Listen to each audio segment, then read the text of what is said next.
क्या आप भी भूल जाते हैं?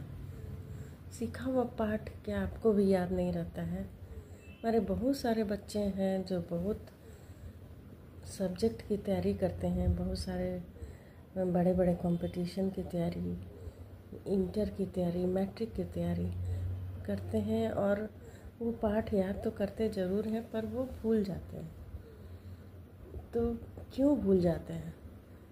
ऐसा नहीं है कि यह किसी एक के साथ होता है, बल्कि यह सभी के साथ होता है कि हम पाठ को भूलते ज़रूर हैं। तो what is forgetting? The negative aspect of memory is forgetting. मतलब जब हम किसी पूर्व में सीखे गए अनुभवों या पाठ को रिकॉल या रिकॉग्निशन करने में असमर्थ हो जाते हैं तो उसे ही हम लोग फॉरगेटिंग करते हैं। यह दो कारणों से होता है। मतलब या तो आप किसी स्मृति चिन्हों का ख़त्म हो जाना, जिसे कि एप्रोप्रिएट रिट्राइवल क्यूज कहा जाता है, और दूसरा है कि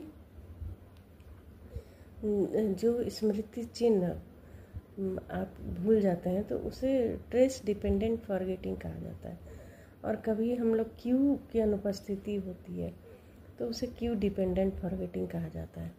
मतलब जो आप सीखे हैं उसमें अगर स्मृति चिन्ह जो होता है उसका अगर डीके हो गया तो वो हो जाएगा ट्रेस डिपेंडेंट फॉरगेटिंग। और अगर जब हम लोग बहुत सारे चीज़ को क्यू के आधार पे सीखते हैं तो अगर क्यू का डिपेंडेंसी ख़त्म हो गया, अनुपस्थिति ख़त्म हो गया, तो उसे क्यू डिपेंडेंट फॉरगेटिंग कहा जाता है। एबिंगहॉस का कहना था कि फॉरगेटिंग जो है वह एक निष्क्रिय मानसिक प्रक्रिया है, जो कि जैसे जैसे समय बीतता है वैसे वैसे दिमाग में स्मृति चिन्ह कमज़ोर होते जाते हैं और विस्मरण की मात्रा बढ़ती जाती है।